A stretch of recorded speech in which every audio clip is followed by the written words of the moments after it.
Este modelo de proyecto de construcción, en español versión profesional, demuestra cómo se puede utilizar el Easy Risk Quantum, que es este add-in o aplicativo que se posiciona sobre Excel y permite crear simulación Monte Carlo y ejecutar simulaciones para hacer análisis de decisiones de riesgos en este proyecto. Asuma que este proyecto es un proyecto de construcción civil, tiene identificados estos 20 diferentes tipos de riesgos. Observe que cada uno de ellos pertenece a diferentes categorías. Estas categorías, por cierto, están mencionadas aquí en salidas. Aparte del riesgo total, que es el que engloba a todos, existen riesgos técnicos, logísticos, ambientales, relacionados con la gestión, financieros, sociopolíticos, que son en los que se clasifican estos diferentes tipos de riesgos. De esta manera, este registro de riesgos esencialmente va a incorporar, por un lado, la frecuencia y la severidad que tienen cada uno de esos riesgos. Por ejemplo, el riesgo condiciones del sitio desconocidas, que pertenece a la categoría de riesgo técnico, va a ser articulado por medio de una distribución Bernoulli. Una distribución Bernoulli es una distribución que es binaria, solo genera ceros y unos, en este caso con un 40% de probabilidad. Si yo me posiciono sobre la celda donde ya previamente ha sido creado este riesgo, observemos que tenemos una función Easy Bernoulli haciendo referencia a G2 que tiene el parámetro 40. Quiere decir que hay un 40% de probabilidad que el evento se dé, que sea un 1, y hay un 60% de probabilidad que el evento no se dé. Esos son los riesgos de tipo Bernoulli o binarios. Simplemente se dan o no se dan. Ese riesgo es así. El que le sigue diseños incompletos y alcance mal definido también es una Bernoulli. Y a partir de aquí tenemos algunos un poco más complicados. Por ejemplo, el riesgo de daños o robo de equipos y herramientas. Eso está articulado en su frecuencia por una distribución Poisson que con media de 4, que es su parámetro requerido, observamos cómo se articula un riesgo que cuenta, es decir, saca la frecuencia de cuántas veces se generará ese fenómeno. El próximo riesgo también utiliza una Poisson. El riesgo de quiebra de subcontratistas utiliza una binomial. Una binomial es una distribución, digámoslo así, una Bernoulli, en este caso multiplicado por 30.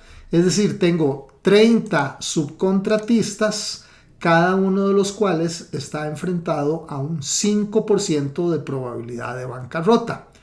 Entonces, lo que hace la función binomial con los dos parámetros, el 30 y el P, el 0,05%, genera cuántas quiebras o bancarrotas se van a dar en este caso.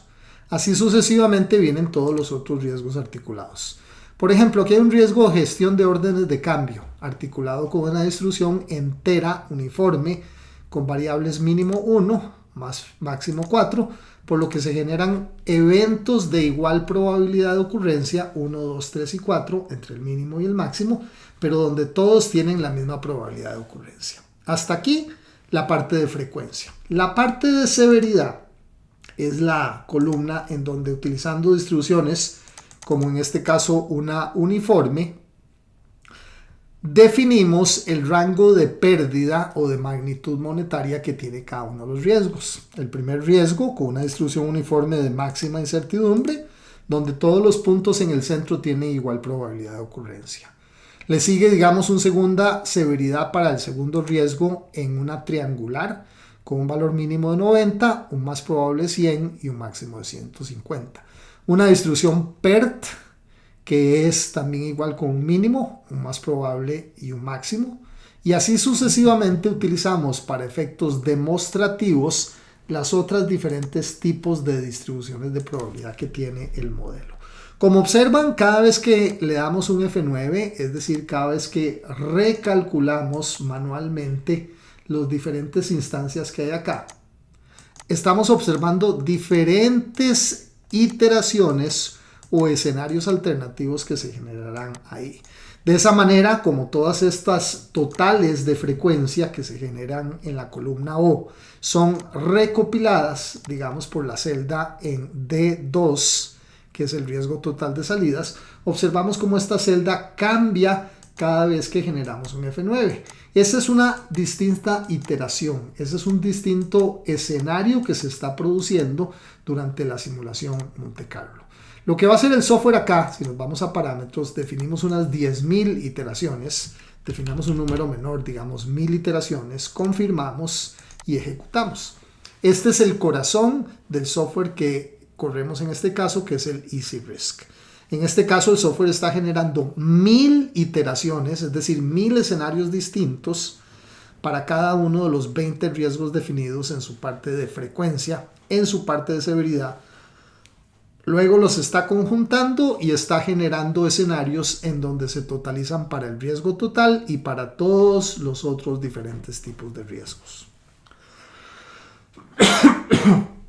Aquí decidimos guardar los resultados que van a quedar guardados en datos simulados para cada una de las variables que previamente han sido definidas de salida y aquí para cada una de las variables definidas de entrada.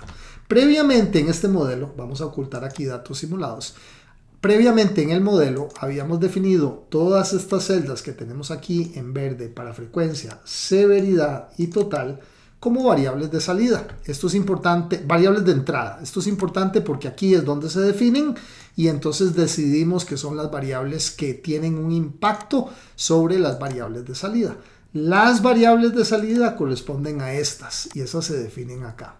Cuando tú tienes ya definidas tus variables de entrada y tu salida, las puedes ver en mostrar entradas y salidas, donde vemos dónde están las variables de entrada, dónde están las variables de salida, y como aquí ya hemos generado una simulación, posicionándome sobre la celda, puedo generar un histograma y observar cómo después de 1000 iteraciones en 30 segundos se generan resultados para el mínimo y para el máximo.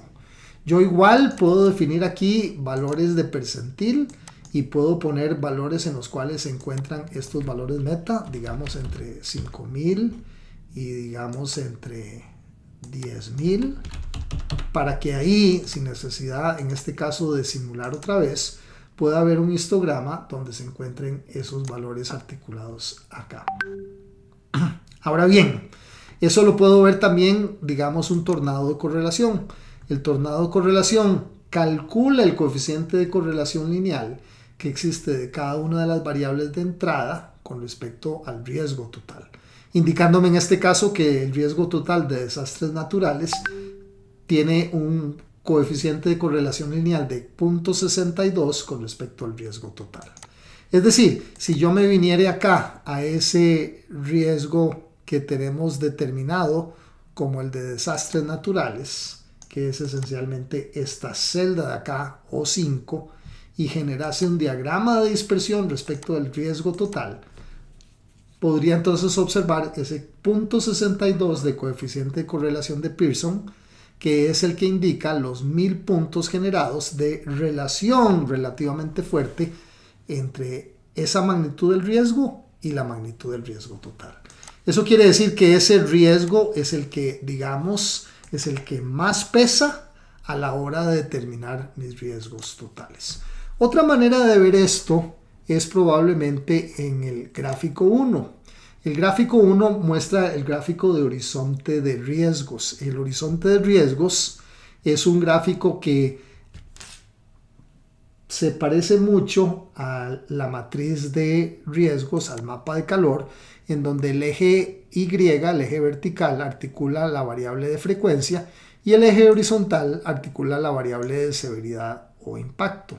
En ese sentido, vemos aquí que en el eje X tenemos el impacto de cada uno de los 20 riesgos y en el eje Y o vertical vemos el impacto en frecuencia. ¿Cuántas veces por año se presentará ese fenómeno?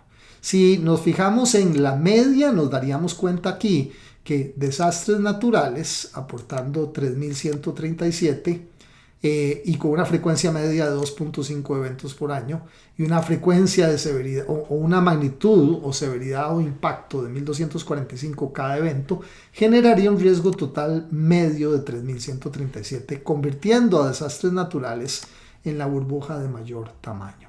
La segunda de mayor tamaño serían condiciones meteorológicas extremas y así sucesivamente. Ahora, esto es valorado en la media. También podemos valorar, digamos, un percentil. Si cambiásemos esto al percentil 75, sería posible acceder y ver de esta manera. Vamos a actualizar el gráfico. ¿Cómo se vería el gráfico en el sentido del percentil 75? Percentil 75, al dejar un 25% de probabilidad hacia la derecha, indica aquellos eventos que tienen una probabilidad de ocurrencia de 1 cada 4 años, un cuarto. Ese es el 25% residual que queda. Eso quiere decirnos que desastres naturales todavía continúa en su percentil 75, siendo el gráfico o siendo el riesgo de mayor magnitud. Si subimos eso, digamos, al percentil 95, sin embargo, podríamos observar que en este caso el riesgo de disponibilidad de materiales de construcción termina convirtiéndose en este valor extremo del percentil 95, es decir, en fenómenos que ocurrirían con la frecuencia de 1 cada 20 años, un veinteavo, es decir, un 5% remanente del otro lado. En ese caso, disponibilidad de materiales de construcción se convierte en el riesgo extremo de mayor impacto potencial.